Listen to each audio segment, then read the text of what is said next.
बात है 2015 की।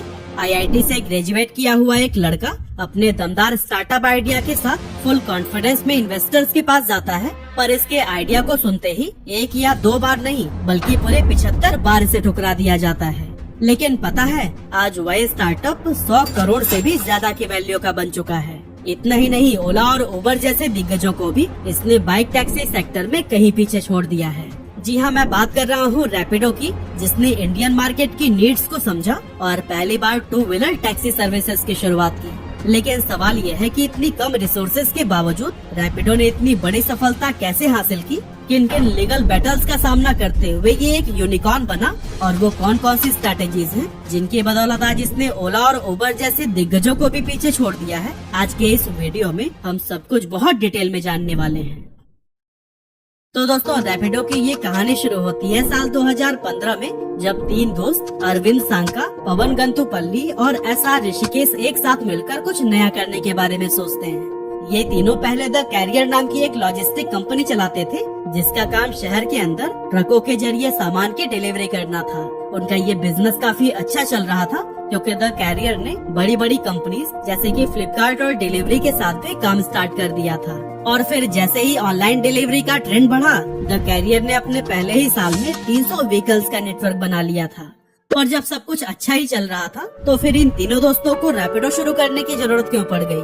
एक्चुअली द कैरियर के साथ एक बहुत बड़ी दिक्कत थी कि ये एक B2B लॉजिस्टिक कंपनी थी, जिसका मेन काम था बिजनेसेस को लॉजिस्टिक सर्विस प्रोवाइड करना। इस बिजनेस मॉडल की वजह से कंपनी की ग्रोथ काफी धीमी थी, क्योंकि B2B ऑपरेशंस में स्केलेबिलिटी अक्सर लिमिटेड ही होती है। इस चैलेंज को समझते हुए कंपनी के फाउंडर्स ने महसूस किया कि अगर उन्हें रैपिड ग्रोथ चाहिए तो कुछ नया और इनोवेटिव सोचना ही होगा। और कुछ इस तरह से उनके मन में टैक्सी सर्विस का आइडिया आया। टैक्सी सर्विस एक ऐसा मॉडल है जो कि डायरेक्टली एंड यूजर यानी कि आम जनता को टारगेट करता है, यानी कि यहाँ पर अगर कुछ भी अच्छा किया तो फिर ग्रोथ 100% पक्की है। लेकिन चीजें इतनी आसान नहीं थी जितनी की नजर आ रही थी। अब दोस्तों, पूरी बात समझने के लिए हमें पहले ये जानना जरूरी होगा कि भारत का ट्रांसपोर्टेशन सिस्टम किस तरह से काम करता है। रोड ट्रांसपोर्ट ईयरबुक रिपोर्ट के अकॉर्डिंग इंडिया के पास दुनिया में सबसे ज्यादा 2 व्हीलर्स हैं, क्योंकि 2020 के दौरान इंडिया में टोटल 32 करोड़ 63 लाख व्हीकल्स थे, जिनमें से 2 व्हीलर्स की संख्या करीब 75% थी। इससे साफ है कि हमारे देश के अंदर कार्स की तुलना में 2 व्हीलर्स जैसे कि बाइक और स्कूटर्स का काफी ज्यादा क्रेज है, क्योंकि एक तो ये कार के मुकाबले काफी अफोर्डेबल होते हैं, दूसरी इनकी मेंटेनेंस भी आसान होती है। इसके अलावा 2 व्हीलर्स फ्यूल एफिशिएंट होने के साथ साथ पतली गलियों और भीड़ भाड़ वाले ट्रैफिक में भी काफी प्रैक्टिकल साबित होते हैं। ऐसे में फाउंडर्स को लगा कि अगर वो 4 व्हीलर्स की जगह 2 व्हीलर टैक्सी सर्विस की शुरुआत करते हैं तो फिर लोगों को कम पैसों में ट्रेवल करने का एक नया ऑप्शन मिल जाएगा। और इस स्टार्टअप का सबसे बड़ा एडवांटेज था कि इस 2 व्हीलर टैक्सी सर्विस में कोई भी कॉम्पिटिटर नहीं हुआ करता था। और फिर इसी सोच के ही साथ 2015 में रैपिडो की शुरुआत हुई, जहां कुछ समय तक इसे बूटस्ट्रैप्ड यानी कि सेल्फ फंडेड रखा गया। लेकिन फिर कुछ ही समय में फाउंडर्स को महसूस होने लगा कि बिजनेस को बड़े पैमाने पर एक्सपैंड करने के लिए एक्सटर्नल फंडिंग उठानी ही पड़ेगी। लेकिन इसके लिए इन्वेस्टर्स को मनाना एक बहुत बड़ा चैलेंज साबित होने वाला था। इसके अपोजिट उस टाइम पर ओला और उबर अपनी कमाल की मार्केटिंग स्ट्रैटेजीज के जरिए इंडिया में बहुत ही तेजी से पॉपुलर हो रहे थे। इनके पास फंडिंग्स की कोई कमी नहीं थी, जिसका फायदा उठाकर ये अपने ड्राइवर्स को बड़े बड़े ऑफर्स दे रहे थे, जैसे कि फ्लैट्स, फॉरेन ट्रिप और महीने के 1 लाख रुपए तक की इनकम। इस लालच में आकर बहुत सारे ऐसे लोग थे जो कि अपनी अच्छी खासी जॉब छोड़कर ओला उबर के ड्राइवर बनने लगे। यहाँ तक कि लोगों ने तो लोन लेकर नई नई गाड़ियाँ खरीद ली थी। साथ ही ये कंपनीज कस्टमर्स को भी लुभाने के लिए भारी डिस्काउंट दे रहे थे, ताकि वो उनकी सर्विसेज का ज्यादा से ज्यादा इस्तेमाल कर सके। वहीं दूसरी तरफ रैपिडो की बाइक टैक्सी लोगों के लिए बिल्कुल नया कॉन्सेप्ट था। इन शॉर्ट, ज्यादातर कस्टमर पहले से ही 2 वेल एस्टेब्लिश सर्विसेज का इस्तेमाल कर रहे थे। ऐसे में उनके बीच विश्वास बना पाना रैपिडो के लिए काफी चैलेंजिंग टास्क था। इसीलिए फाउंडर्स चाहते थे कि उन्हें जल्द से जल्द फंडिंग मिल जाए, ताकि वो कंपनी की ग्रोथ के लिए काम कर सके। इसके लिए ये तीनों फाउंडर्स कई अलग अलग इन्वेस्टर्स के पास गए, लेकिन वहाँ से इन्हें सीधे तौर पर इनकार ही मिला। इसी तरह से इन्होंने करीब 75 VC से संपर्क किया, लेकिन सभी ने इनके आइडिया को रिजेक्ट कर दिया, किसी ने कहा कि ओला उबर के होते हुए ये आइडिया बिल्कुल भी काम नहीं करेगा, तो किसी का कहना था कि रैपिडो की बाइक टैक्सी सर्विस का कोई फ्यूचर नहीं है, क्योंकि भारत में महिलाएं अजनबी पुरुषों के साथ में बाइक पर बैठना कभी पसंद नहीं करेंगी। लेकिन इन सभी रिजेक्शंस के बाद भी फाउंडर्स ने कभी हार नहीं मानी और लगातार कोशिश करने के बाद आखिरकार उन्हें 3 ऐसे इन्वेस्टर्स मिले जिन्होंने इनके आइडिया को खूब सराहा और कंपनी को फंडिंग भी प्रोवाइड की। इसमें से एक थे शादी.com के फाउंडर अनुपम मित्तल, दूसरे अनअकैडमी के फाउंडर गौरव मुंजाल और तीसरे स्नैपडील के फाउंडर कुणाल बहल। लेकिन रैपिडो की इस कहानी में सबसे अहम किरदार रहा पवन मुंजाल का, जो कि हीरो मोटो कॉर्प के सीईओ हैं। उन्होंने न सिर्फ रैपिडो में इन्वेस्ट किया बल्कि एक ऐसी सलाह भी दी जो कि कंपनी के लिए सबसे बड़ा टर्निंग पॉइंट साबित हुआ।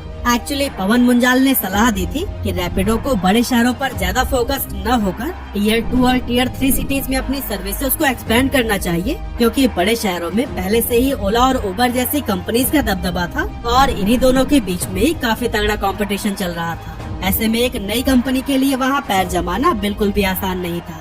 इसके अलावा टियर 2 और टियर 3 सिटीज में ये दिग्गज कंपनियां उतनी एक्टिव नहीं थी, क्योंकि भारत एक ऐसा देश है जहां टियर 1 शहरों में लोगों की इनकम एवरेज से ज्यादा होती है, जबकि टियर 2 और टियर 3 सिटीज में लोग ज्यादा पैसे खर्च नहीं कर सकते। बड़े शहरों में ओला और उबर जैसी कंपनीज आसानी से ऑन एन एवरेज 200 से 300 रुपए पर राइड चार्ज कर लेती हैं, लेकिन छोटे शहरों में उनका ये मॉडल कुछ खास सफल नहीं रहा था।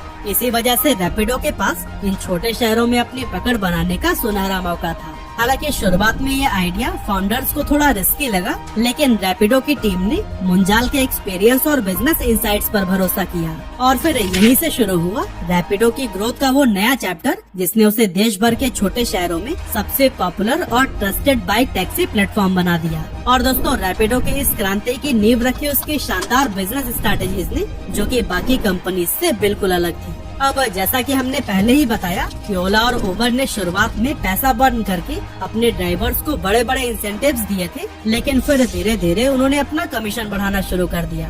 स्टार्टिंग में वो अपने ड्राइवर्स से कमीशन के रूप में उनकी कमाई का 10% लेते थे, जो कि धीरे धीरे बढ़कर 40% तक पहुंच गया, जिससे ड्राइवर्स की इनकम घट गई और उनमें नाराजगी बढ़ने लगी। लेकिन वहीं दूसरी तरफ रैपिडो ने एक कमाल की स्ट्रैटेजी अपनाई। उन्होंने अपने ड्राइवर्स, जिन्हें वो कैप्टन कहा करते हैं, उनको कोई भी लुभावने ऑफर नहीं दिए। रैपिडो ने साफ तौर पर कहा कि ऐसे लोग जिनके पास दिन के सिर्फ कुछ घंटे भी फ्री हैं, इस दौरान वो रैपिडो के कैप्टन बन सकते हैं और अपनी साइड इनकम या पॉकेट मनी निकाल सकते हैं। रैपिडो कैप्टन बने, जब टाइम मिले अपने हिसाब से बाइक चलाएं, पैसे कमाएं। इसके अलावा रैपिडो ने कहा कि join Rapido and be your own boss. हालांकि उनके अलावा बाकी कंपनीज का भी यही सेम स्टेटमेंट था, लेकिन उनके प्लेटफॉर्म पर पेमेंट के वीकली या फिर मंथली सेटलमेंट्स होते थे। ऐसे में रैपिडो के फाउंडर्स ने देखा कि ये तो सैलरी की तरह है, फिर इसमें खुद का बॉस बनने वाली बात कहाँ हुई। इसी प्रॉब्लम को ही देखते हुए रैपिडो ने अपने कैप्टन्स को कस्टमर से सीधे पेमेंट लेने की सुविधा दी, जिससे उन्हें राइड कंप्लीट करते ही तुरंत पैसे मिलते हैं और उसमें से वो रैपिडो को 15% के अराउंड कमीशन पे करते हैं। ये अप्रोच कैप्टन्स को इतनी पसंद आई कि उन्होंने रैपिडो से साइड इनकम की बजाय फुल टाइम इनकम जनरेट करना शुरू कर दिया। इस तरह से रैपिडो ने बहुत ही कम समय में शानदार ग्रोथ देखी। लेकिन यहाँ तक पहुँचने के लिए कंपनी ने न सिर्फ भारी कंपटीशन का सामना किया, बल्कि कई तरह के लीगल इश्यूज में फंसकर अपना बहुत बड़ा नुकसान भी करा लिया। बात है अक्टूबर 2018 की। कोयम्बटूर के ट्रांसपोर्ट डिपार्टमेंट ने रैपिडो की कई बाइक्स को सीज कर दिया, क्योंकि ये बिना किसी वैलिड परमिट के वहाँ अपनी सर्विस ऑपरेट कर रहे थे। लेकिन ये तो बस अभी शुरुआत थी, क्योंकि यहीं से रैपिडो एक लंबे कानूनी बैटल में फंसता चला गया, जो कि आज तक उसके लिए एक बहुत बड़ा चैलेंज बना हुआ है।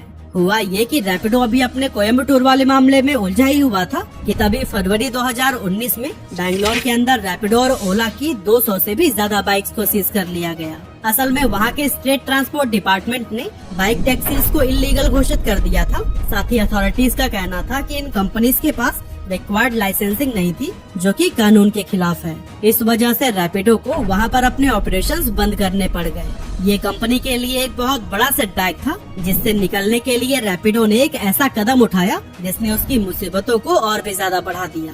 एक्चुअली 2019 में बैंगलोर की ही सिटी साइबर क्राइम पुलिस ने एक बार फिर से एक्शन लेते हुए रैपिडो की 170 से भी ज्यादा बाइक्स को जब्त कर लिया। लेकिन सवाल ये उठता है ना कि जब रैपिडो बैंगलोर में अपनी सर्विसेज को बंद कर चुका था तो फिर दोबारा से उसकी 170 बाइक्स जब्त कैसे हुई? क्या वो यहाँ अपने ऑपरेशंस को इलीगली ऑपरेट कर रहा था? वेल, इसके पीछे एक बहुत ही फिल्मी कहानी है। तो असल में हुआ ये कि एक दिन बैंगलोर पुलिस को शक होता है कि गवर्नमेंट के बैन करने के बावजूद रैपिडो अपनी बाइक टैक्सी सर्विस को ऑपरेट कर रहा है। इसके बाद से इन्वेस्टिगेशन शुरू होती है, जिसमें पुलिस के हाथों कुछ ऐसे सबूत लगते हैं जो कि सभी को हैरान कर देते हैं। एक्चुअली इन्वेस्टिगेशन में पता चला कि रैपिडो के कैप्टन फूड डिलीवरी बॉय के वेश में काम कर रहे हैं। उनके पास फूड डिलीवरी का बैग भी है और यहाँ तक कि कुछ ने तो यूनिफॉर्म भी पहन रखी है, लेकिन वो फूड की डिलीवरी न करके बाइक टैक्सी सर्विस प्रोवाइड कर रहे हैं। अब पुलिस को जैसे इसके बारे में पता चला, उन्होंने तुरंत रैपिडो की 170 बाइक जब्त कर ली और कंपनी पर लीगल एक्शन भी लिया गया। लेकिन दोस्तों, मुसीबतें यहीं पर खत्म नहीं हुई, बल्कि इसके कुछ ही महीने के बाद जुलाई 2019 में मद्रास हाई कोर्ट ने कोयम्बटूर के बाद पूरे तमिलनाडु में रैपिडो के ऑपरेशंस को बैन कर दिया। साथ ही इसकी iOS ऐप को भी ऐप स्टोर से हटा दिया गया, जिससे कि रैपिडो के बिजनेस को काफी नुकसान पहुंचा। लेकिन दोस्तों, अच्छी बात तो ये रही कि अगस्त 2019 में मद्रास हाई कोर्ट ने अपने बैन को हटा दिया था और कोर्ट ने रैपिडो को उस टाइम तक ऑपरेशन रिज्यूम करने की परमिशन दे दी जब तक कि स्टेट गवर्नमेंट नए रेगुलेशंस नहीं बनाती। ये कंपनी के लिए एक बहुत बड़ी रिलीफ थी, जिसके बाद से रैपिडो ने उनकी सर्विस तमिलनाडु में फिर से शुरू कर दी। इसके बाद आया अक्टूबर 2020, जब कंपनी ने बाइक टैक्सी सर्विस से आगे बढ़कर ऑटो रिक्शा सर्विस की शुरुआत की और इसके साथ ही कंपनी ने जीरो कमीशन मॉडल को भी इंट्रोड्यूस किया, यानी कि वो ऑटो ड्राइवर से कमीशन के रूप में कुछ भी चार्ज नहीं करेंगी। लेकिन ऑटो ड्राइवर अगर उनका प्लेटफॉर्म यूज करना चाहते हैं तो उसके लिए उन्हें एक डेली सब्सक्रिप्शन फी देनी होगी, जो कि 5 रुपए से 29 रुपए के बीच में होती है।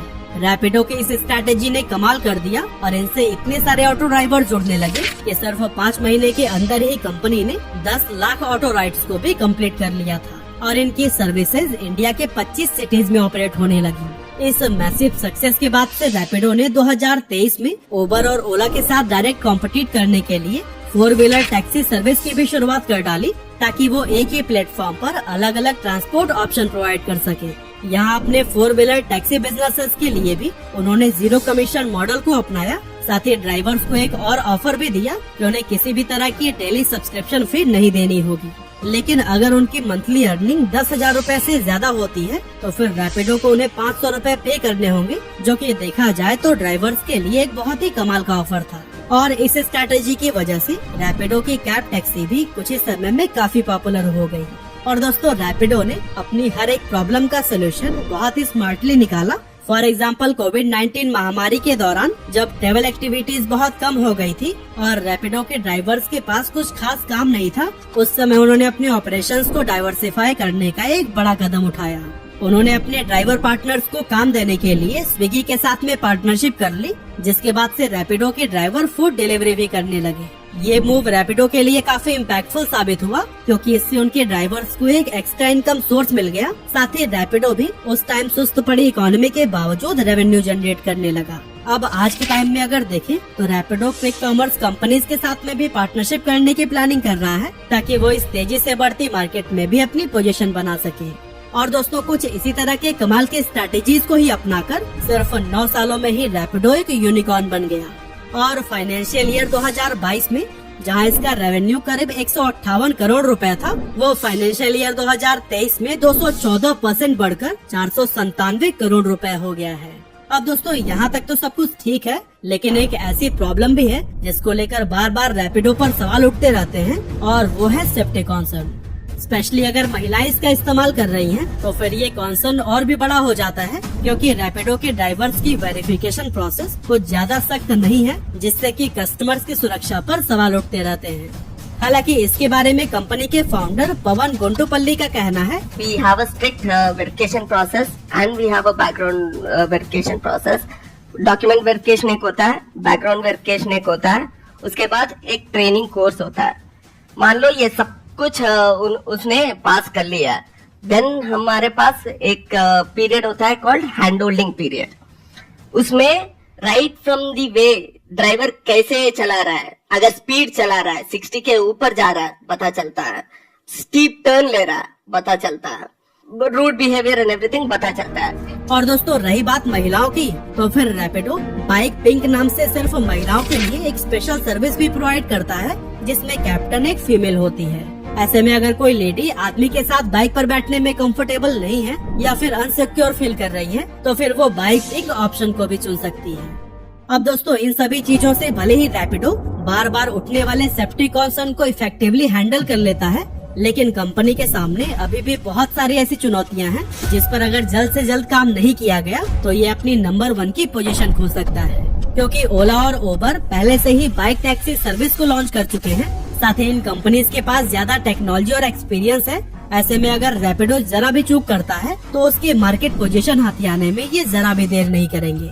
हालांकि ये सब जानने के बावजूद रैपिडो कई सारी ऐसी गलतियां कर रहा है जो कि उसे फ्यूचर में बहुत बड़ी प्रॉब्लम में डाल सकता है। जैसे कि ये खुद को कैब एग्रीगेटर नहीं बल्कि एक सॉफ्टवेयर प्रोवाइडर कहता है, और ऐसा इसलिए क्योंकि अगर ये कैब एग्रीगेटर के रूप में अपनी पोजीशन बनाता है तो इसे आरटीओ यानी कि रीजनल ट्रांसपोर्ट अथॉरिटी से प्रॉपर लाइसेंस और परमिट्स लेने पड़ेंगे। जबकि वही अगर हम ओला या उबर की बात करें तो उन्होंने कैब एग्रीगेटर के रूप में अपनी पहचान बनाई है, जिस वजह से उन्हें आरटीओ के रूल्स फॉलो करने होते हैं। साथ ही इनके ड्राइवर और व्हीकल्स दोनों के लिए स्ट्रिक्ट रिक्वायरमेंट सेट किए गए हैं। ऐसे में रैपिडो इन सभी प्रॉब्लम से बचने के लिए खुद को सिर्फ एक सॉफ्टवेयर प्रोवाइडर के रूप में ही दिखाता है। लेकिन अगर गवर्नमेंट ने रूल्स को स्ट्रिक्ट कर दिया तो रैपिडो को लीगल इश्यूज का सामना करना पड़ सकता है और हो सकता है कि उसे अपने ऑपरेशंस भी बंद करने पड़ जाएं। इसके अलावा रैपिडो के लिए तीसरा चैलेंज है इसका सब्सक्रिप्शन बेस्ड मॉडल, जिसके तहत ये हर राइड पर कमीशन लेने की जगह ड्राइवर से एक फ्लैट फी चार्ज करते हैं। अब इससे ड्राइवर्स को तो काफी फायदा है क्योंकि वो अपनी अर्निंग का बड़ा अमाउंट अपने पास रख सकते हैं, लेकिन ये रैपिडो के लिए एक बड़ी समस्या बन गया है क्योंकि ड्राइवर्स कितनी भी राइड्स क्यों न करे, रैपिडो एक फिक्स्ड अमाउंट ही कमाता है, जिस वजह से उसकी अर्निंग लिमिटेड होकर रह गई है। इसका मतलब ये है कि जब तक मार्केट कंडीशन ठीक रहेगी तब तक रैपिडो का ये मॉडल काम करता रहेगा, लेकिन अगर डिमांड कम हो जाती है या फिर कंपटीशन बढ़ जाता है तो ऐसे में रैपिडो का ये मॉडल फेल हो जाएगा। इसीलिए रैपिडो अपने इस अनोखे बिजनेस मॉडल से कितने समय तक ग्रो कर पाएगा, इस पर कुछ भी कह पाना मुश्किल ही है।